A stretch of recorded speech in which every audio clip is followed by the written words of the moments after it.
Before we begin, here's a question to sit with. Have you ever done something for a stranger? Something small, something instinctive, something that cost you nothing except the half of your umbrella you did not need, and felt, in the 30 seconds that followed, that you had just stepped into something that had nothing ordinary about it? Drop your answer in the comments as you listen. Zoe Campbell did not plan to share her umbrella that Thursday afternoon.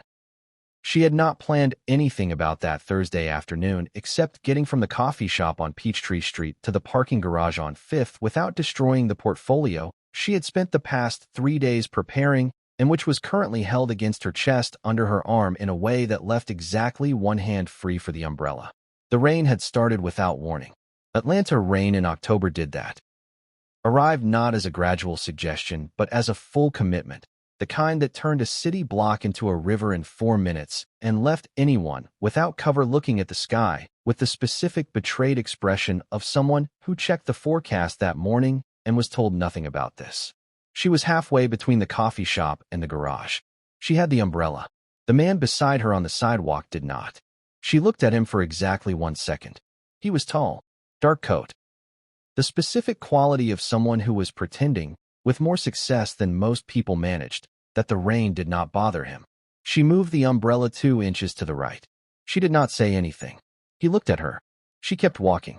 He fell into step beside her. Those were the 30 seconds that started everything. And neither of them had any idea. Some stories begin with a choice. Not the large, deliberate, carefully considered kind. Not the kind you journal about or discuss with your best friend or weigh against a list of pros and cons. The small kind. The instinctive kind. The kind you make in 1 second without thinking about it. And that turns out, weeks later, to have been the most significant second of a particular chapter of your life. This is a story about one of those seconds. About a woman who moved her umbrella 2 inches to the right and had no idea she was moving her life. And about a man who had spent so long inside a world where nothing was uncalculated that a stranger's wordless act of generosity on a rainy Atlanta Thursday hit him somewhere he had stopped expecting to be hit. This is part 1. It ends exactly where it needs to end. And if you are anything like the people I have told this story to before, you are going to need part 2. Before we begin, one ask. If this story finds something real in you today, right? She moved the umbrella in the comments. Let this family know you are here. Now, let us begin. Zoe Campbell was 32 years old and had spent the past 4 years building something that mattered to her more than she had words for yet. She had grown up in Memphis, Tennessee, the only child of a high school English teacher mother and a civil rights attorney father who had spent his career doing the kind of work that did not make anyone wealthy, but that he had described, whenever anyone asked, as the only work he could imagine doing with a clear conscience. She had absorbed this from him. Not the specific work, she had not gone into law, but the principle underneath it. That what you built should mean something beyond the income it produced, that the clearest measure of a life, well spent, was whether it made things better for the people it touched. She had a degree in communications from Vanderbilt and a master's in social entrepreneurship from Emory, and she had spent the 2 years after her master's working inside an established nonprofit doing good work that somebody else had designed, learning the mechanics of the sector from the inside, before leaving to start her own. The organization was called Elevate Atlanta. It placed young Black women between the ages of 18 and 25. Women who had aged out of the foster care system, or who were the first in their families to pursue higher education, or who were navigating the early years of adulthood without the specific safety net of family money or family connections, into paid internships and mentorship programs at Atlanta companies, and then worked with those companies to convert the internships into permanent employment. In 3 years, Elevate Atlanta had placed 147 women. It had a staff of 4, a budget that required Zoe to be creative every quarter, and a wait list of companies who wanted to participate that had grown, over the past 6 months, to a number that would have required triple her current capacity to serve. She had been trying to get a meeting with someone who could help her understand how to scale it. That portfolio she was carrying, the one pressed against her chest under her arm on a rainy Thursday afternoon, was the funding proposal she had been working on for the past 3 days, the one she was going to submit to the Carter Foundation the following morning, the one that represented the next significant chapter of everything she had spent 4 years building. She was not thinking about any of this when she moved the umbrella. She was thinking about whether the rain was going to find the one corner of the portfolio that was not protected by her arm. She moved the umbrella. The rest arrived on its own. Connor Reed was 47 years old. He had built Reed Capital into one of the most recognized investment firms in the Southeast over the course of 19 years, starting from a single office in Midtown Atlanta with 2 employees and a thesis about long-term value in underinvested Southern markets that had proven, repeatedly and handsomely, to be correct. He had grown up in Savannah, Georgia, the son of a shipyard engineer father and a nurse mother who had given him a childhood that was warm and modest and full of the specific, unpretentious love of people who were good at what they did and did not need anyone to make a production of it. He had gone to Georgia Tech on academic merit, spent 4 years convinced he was going to become an engineer, and pivoted in his junior year after a summer internship at an investment firm where he had understood, with the specific, sudden clarity of someone recognizing a frequency they were built to operate at, that this was the thing. He had built the thing. Reed Capital now had 31 portfolio companies. Its most recent fund had closed oversubscribed.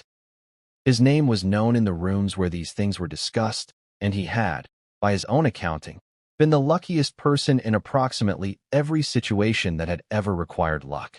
He was also, and this was the part of his own story he thought about most lately, someone who had arrived, gradually and without announcement, at a life that was almost entirely about the work. Not unhappily, he was not performing contentment while harboring a secret grief. He genuinely loved his work, was energized by it, found in the specific puzzle of building and investing and making things possible a satisfaction that had not dulled across 19 years. But lately, in the past year or so, in the specific way that a question announces itself not all at once, but in a series of small moments that eventually reach a critical mass, he had begun to notice that the work was the only story he was living. He could not remember the last time he had been surprised. Not professionally. He could recall the last time a deal had surprised him, the last time a market movement had required recalibration. Those were regular occurrences, and he was good at handling them. He meant personally.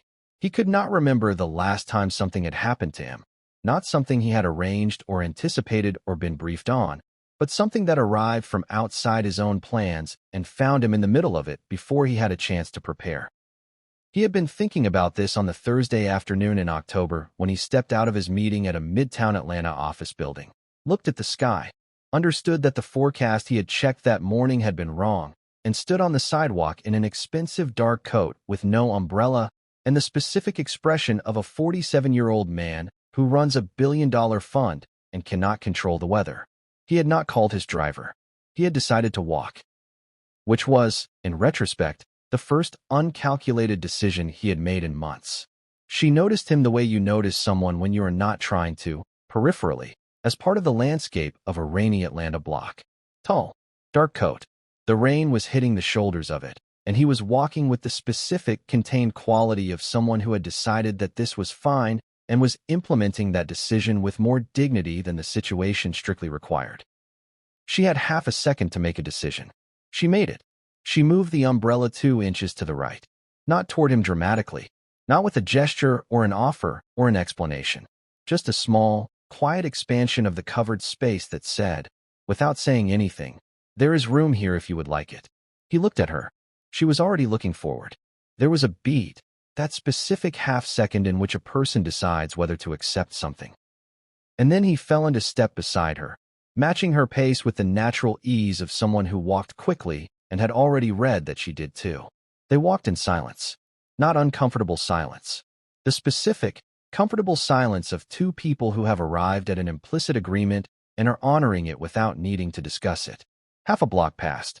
Then he said, and his voice was the voice of someone who said things simply and meant them. "Thank you," she said. "It is raining on both of us." He looked at her profile. She was still looking forward. He said, "That is a very specific way of describing generosity." Something in the corner of her mouth moved. Not quite a smile. The beginning of one. She said, "It is an accurate one." Another half block. He was looking at the portfolio under her arm. She noticed this without turning her head, in the specific peripheral awareness of someone who had spent years reading rooms. He said, "Important meeting?" She said, Important proposal. The meeting is tomorrow. He said, the kind you prepare for 3 days or the kind you prepare for 3 weeks? She said, 3 days this time. 3 weeks the first time. You get more efficient. He said, you have done this before. She said, I have done this 4 times. Each time for something bigger. He said, what is it for? She paused for exactly 1 beat. The beat of someone deciding how much to say to a stranger in the rain. She said, a workforce development organization. We place young women in corporate internships and then work with the companies to make them permanent. He said nothing for a moment. Then he said, Elevate Atlanta. She stopped walking. He stopped beside her. She turned and looked at him for the first time directly. Really looked at him. Not the peripheral, rain block assessment, but the actual full attention look of someone recalibrating. She said, how do you know that name? He said, because I have been trying to get a meeting with your organization for 6 weeks. The rain continued. The umbrella covered both of them. She was looking at him with the specific expression of someone standing at the exact intersection of coincidence and something considerably larger. She said, what is your name? He said, Connor Reed. And Zoe Campbell stood on a rainy Atlanta sidewalk under an umbrella that was suddenly covering considerably more than the rain. Understanding that the 30 seconds that had started with moving 2 inches to the right had just become something she was going to need to think about very carefully. She said, you have been trying to get a meeting with us. He said, my foundation director has. I have a philanthropic investment fund separate from Reed Capital. We focus specifically on workforce development initiatives in the Southeast. Your organization's outcomes are, he paused, looking for the right word, extraordinary. 147 placements in 3 years with a staff of 4 and a budget that I know, from the public filings, is running on creative accounting and determination. She looked at him. She said, creative accounting. He said, I mean that as a compliment. She said, I know. I am deciding how I feel about a stranger knowing my budget. He said, I looked it up when we were trying to arrange the meeting. I wanted to understand what we were engaging with before we asked for time. She said, that is either very professional or slightly alarming. He said, I think it is both. The beginning of a smile again. More this time. They had reached the corner. The parking garage was half a block to her left. She had not turned left. She had stopped. He had stopped. The rain was still coming. She said, there is a coffee shop on the corner. He said, I know it. She said, I have 45 minutes before I need to be somewhere. He said, I have an hour. She said, then let us go somewhere that is not a sidewalk. The coffee shop was warm and smelled of espresso and rain-damp coats and the specific, comforting atmosphere of somewhere that had been a neighborhood fixture for long enough to have a character of its own. They took a table near the window. She ordered her coffee without looking at the menu. She had been here before. He ordered the same thing without looking at the menu for a different reason. He had been watching what she ordered and decided it sounded right. He set his coat on the back of the chair, and she set her portfolio carefully on the table between them where it would not get wet. They sat across from each other. This was the first time she had looked at him fully. In the dry, lit indoor space of a coffee shop rather than the peripheral half-attention of a shared umbrella on a rainy sidewalk. He had a direct, unhurried quality about him.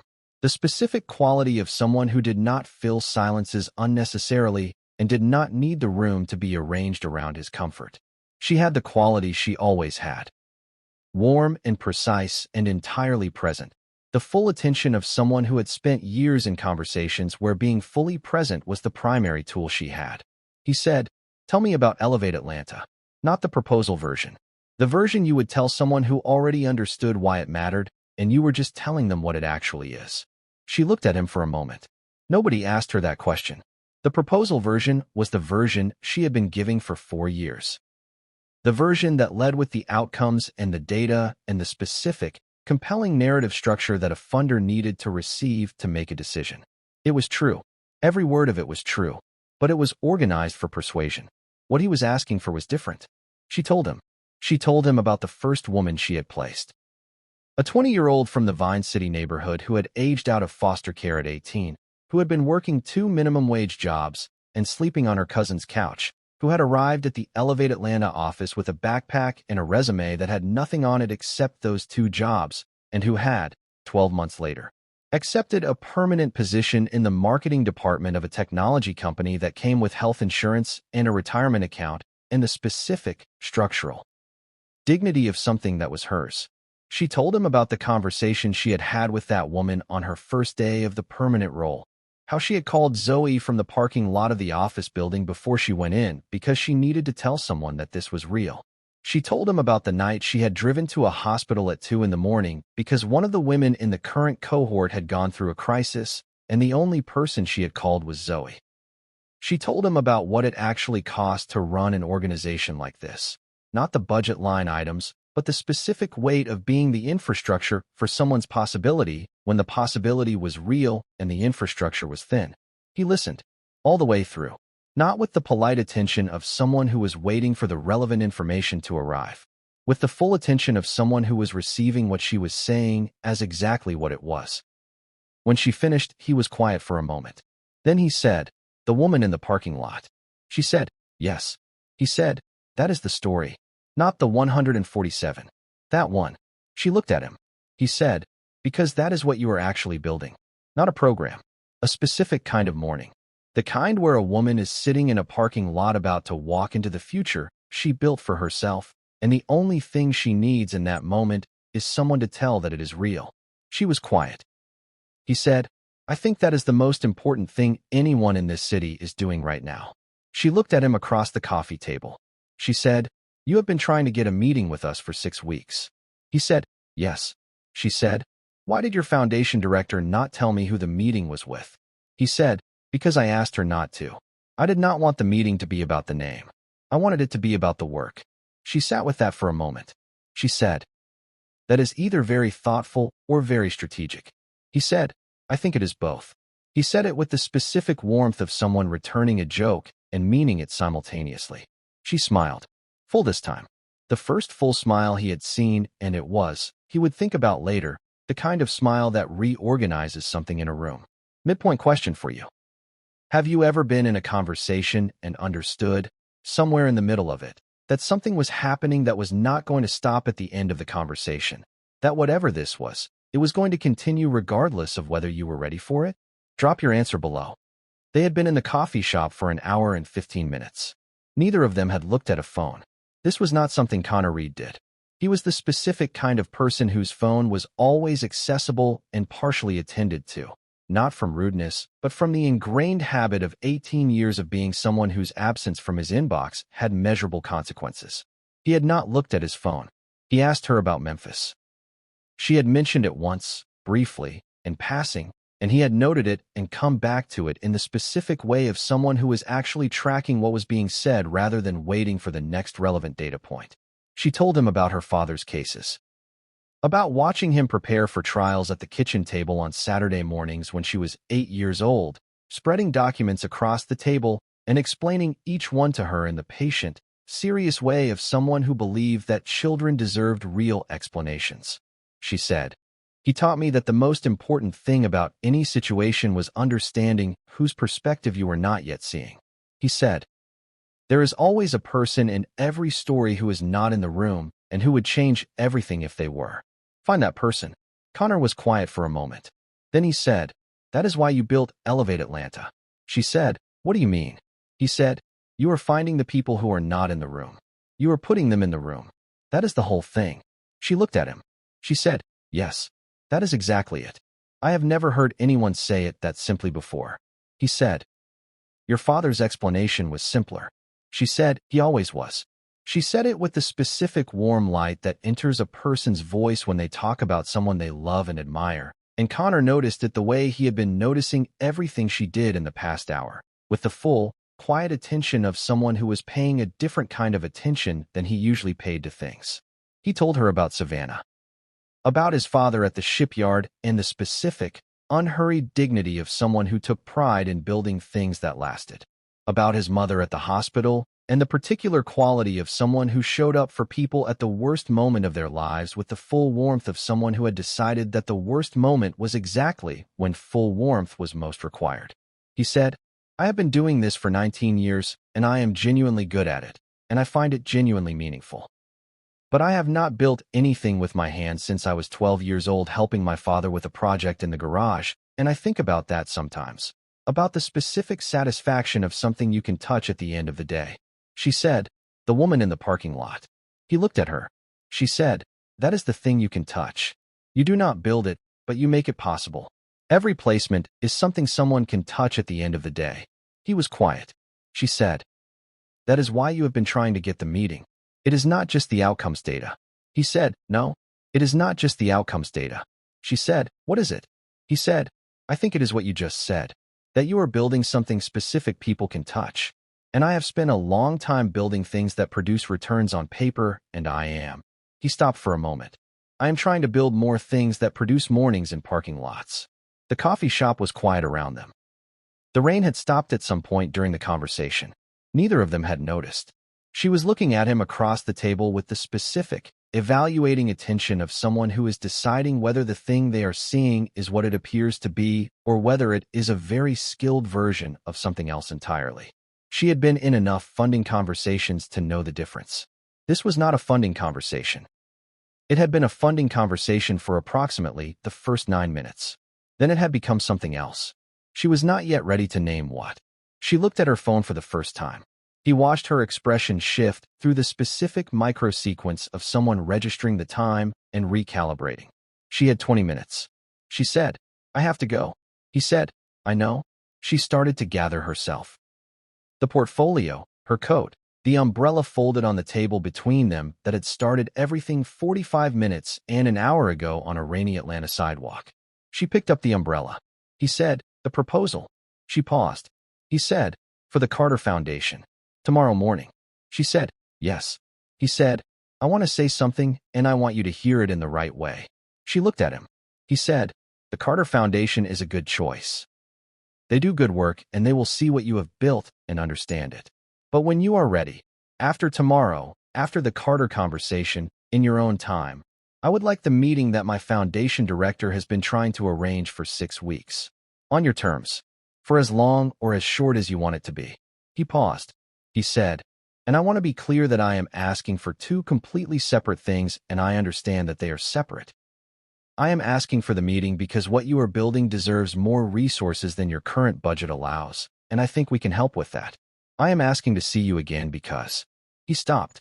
He looked at her with the open, slightly uncertain expression of someone who has been precise about things their entire professional life and has just arrived at something they cannot be precise about. She waited. He said, "Because the last hour and 15 minutes was the first conversation I have had in longer than I can honestly account for where I was not thinking about what came next." The coffee shop was quiet. She was looking at him. He said, "I am aware that is a significant thing to say to someone I met under an umbrella 45 minutes ago." She said, "An hour and 15 minutes ago." He said, "Yes, an hour and 15 minutes. Something moved in her expression, not the full smile, not yet. Something that was thinking about the full smile. She picked up her portfolio. She put on her coat. She picked up the umbrella. She said, "You can have the meeting." He said, "Thank you." She said, "And the other thing." She said it while she was turning toward the door, so he got her profile, not her full face, and she was already walking when she said it. He said nothing. He did not need to say anything. She walked out of the coffee shop into the post-rain Atlanta afternoon, and the light was the specific golden light that only arrives after rain has cleaned the air, and he sat at the table and did not reach for his phone and thought about the last hour and 15 minutes. He thought about a woman who had moved an umbrella 2 inches to the right without saying a word. He thought about the parking lot story. He thought about what she had said, "Find the person who is not in the room." He had found something. He was not yet sure of the full shape of what he had found. But he knew, with the specific, unplanned certainty of someone who had just experienced the first uncalculated thing to happen to him in a very long time, that it was significant. The meeting was going to be in his calendar by the time he got back to the office. Whatever the other thing was, he was going to be very careful about it. Because the last hour and 15 minutes had been the first conversation in longer than he could honestly account for where he was not thinking about what came next. And what that meant about what came next was something he was going to need to think about. The golden post-rain light moved through the coffee shop window. He sat with it. Zoe Campbell moved her umbrella 2 inches to the right. Not a grand gesture. Not a declaration. Not the opening move of something she had planned. Just 2 inches. Just room for a stranger in the rain.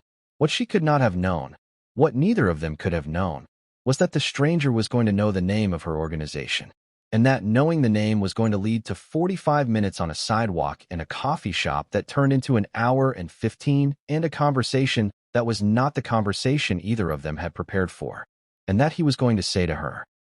Carefully, honestly, slightly uncertain in a way that a man who runs a billion-dollar fund almost never is, that the last hour and 15 minutes was the first conversation he had in longer than he could honestly account for, where he was not thinking about what came next, and that she was going to say, while she was already walking toward the door. So he got her profile, not her full face, and the other thing. Just that, and the other thing. And walk out into the golden post-rain Atlanta light. He has the meeting. He has the other thing. Whatever the other thing becomes, you are going to have to come back for part 2. Because this is where part 1 ends. Right here, at the edge of the thing that is just beginning. Right? She moved the umbrella. If this story found you today, and right, I need part 2. If you are already not ready for this to be over. Like this video and share it with someone who needs a story that feels like golden post-rain light. They will thank you. Subscribe and hit the bell. Part 2 is coming, and you do not want to miss it. Save this video. Come back to it before part 2 drops, so the story is fresh when it continues.